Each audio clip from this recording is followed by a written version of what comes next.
অনেক বড় বড় ইউটিউবার এই টপিক নিয়ে ইতিমধ্যে অনেক ভিডিও আপলোড করে ফেলেছেন। ফেসবুক নাকি নিজে থেকে আপনার পোস্ট বুস্ট করে দিবে। আসলে কি কতটুকু সত্যি এই বিষয়টা? এবং তারা রেফারেন্স হিসেবে দুইটি সেটিংস দেখিয়ে দিয়েছে, যে দুইটি সেটিংস অন করলেই নাকি ফেসবুক নিজে থেকে আপনার পোস্টটি বুস্ট করে দিবে। আচ্ছা চলুন প্রথমে আমরা সেই দুইটি সেটিংস দেখে নিই, যেখানে ফেসবুক কি বলতেছে, কি অন করার জন্য বলতেছে এবং অন করলে কি হবে। চলুন আগে আমরা সেই দুইটি সেটিংসই আগে দেখে নিই। তো চলে আসলাম আমার মোবাইল স্ক্রিনে। প্রথমে আপনি আপনার ফেসবুকটি ওপেন করে নেবেন। ফেসবুক অ্যাপসটি ওপেন করার পর আপনার যে পেজ আছে সেই পেজটি আপনি ওপেন করে নেবেন এবং তারপরেই সেটিংস অপশনে একটি ক্লিক করে দেবেন। এবং সেটিংসে ক্লিক করার পর একটু নিচে গেলেই দেখতে পারবেন এখানে লেখা আছে, দেখেন, how people can find and contact you. এই অপশনটিতে একটি ক্লিক করে দিবেন এবং এই অপশনটিতে যাওয়ার পরেই এখানে যে উপরের যে দুইটি সেটিংস আপনারা দেখতে পাচ্ছেন, সেই দুইটি সেটিংসকে মূলত বড় বড় ইউটিউব কন্টেন্ট ক্রিয়েটররা রেফারেন্স হিসেবে দেখাচ্ছে। তো এখানে প্রথম যে অপশন সেটি হচ্ছে allow search engine outside Facebook two link to your page. এটা কি নিচে বিস্তারিত দেওয়া আছে, তো আমি সহজে আপনাকে বুঝিয়ে বলি।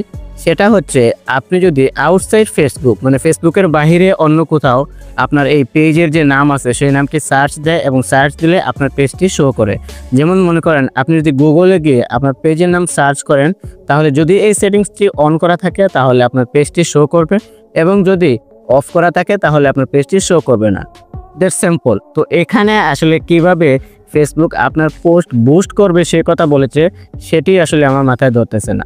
তো দ্বিতীয় যে সেটিংস সেটি আপনারা দেখেন, এখানে আছে allow your page to be recommended to people looking at similar page. এটাও যদি আমি সংক্ষেপে বুঝিয়ে বলি, সেটা হচ্ছে আপনার পেজ যে ক্যাটাগরি, আপনি যে ক্যাটাগরির ভিডিও আপলোড করেন, এখন আপনি ফেসবুকে ভিডিও দেখার সময় একটি জিনিস খেয়াল করবেন, আপনি যে ক্যাটাগরির ভিডিও দেখতেছেন ঠিক ওই ক্যাটাগরির অন্যান্য পেজের ভিডিওগুলো নিচে শো করতেছে। এখন আপনি যদি টেকনোলজি রিলেটেড ভিডিও আপলোড করেন এবং কেউ যদি টেকনোলজি রিলেটেড ভিডিও দেখে অন্য পেজের ভিডিও, তো সেখানে দেখবেন নিচে আপনার পেজের ভিডিওটা রেকমেন্ড করবে ভিউয়ার্সকে দেখানোর জন্য। তো এখানে আসলে এটা অন করলে যে আপনার পোস্ট বুস্ট হয়ে যাবে এমন কোনো কথা কিন্তু ফেসবুক থেকে বলা হয়নি। এই সেটিংসগুলো মূলত এমনিতেই অন করা থাকে, হয়তো কোনো কোনো ক্ষেত্রে কারো অফ করা থাকে। তো এটি আবার নতুন করে অন করলে কিভাবে যে ফেসবুক আপনার পোস্টটি বুস্ট করবে সেটি আসলে কোনোভাবেই আমার মাথায় আসে না।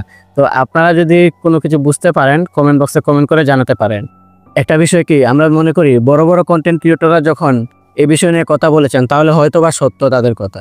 তো আমি একটা কথাই বলবো, তো কাউকে অন্ধবিশ্বাস করবেন না। কেউ যদি একটা ভিডিও আপলোড করে কোনো তথ্য দেয়, সে তথ্যটি একটু যাচাই করে নেবেন। পরিশেষে একটি কথাই বলবো, আপনি যদি কন্টেন্ট ক্রিয়েটর হিসেবে সফল হতে চান তাহলে এসব সেটিংস অন করে ভাইরাল হয়ে যাবেন। এসব ধান্দা বাদ দিয়ে কঠোর পরিশ্রম করতে হবে, আপনাকে ভালো ভালো কন্টেন্ট আপলোড করতে হবে। এমন কন্টেন্ট আপলোড করবেন যেগুলো মানুষ দেখে কিছু বুঝতে পারে, কিছু জানতে পারে, কিছু শিখতে পারে। এমন কিছু কন্টেন্ট আপনি আপলোড করেন, এমনিতেই দেখবেন আপনি একটা সময় পপুলার হয়ে যাবেন। এবং রেগুলার ভিডিও আপলোড করেন। আর একটা অনুরোধ থাকবে আপনাদের কাছে, সামান্য কিছু ভিউসের জন্য আপনারা কোনো ফেক কন্টেন্ট আপলোড করবেন না। তো এই ছিল আজকের এই ভিডিও। দেখা হচ্ছে পরবর্তী কোনো ভিডিওতে নতুন কোনো টপিক নিয়ে। সে পর্যন্ত ভালো থাকুন, সুস্থ থাকুন, আর হ্যাঁ, অবশ্যই চ্যানেলটি সাবস্ক্রাইব করে রাখুন। আসসালামু আলাইকুম।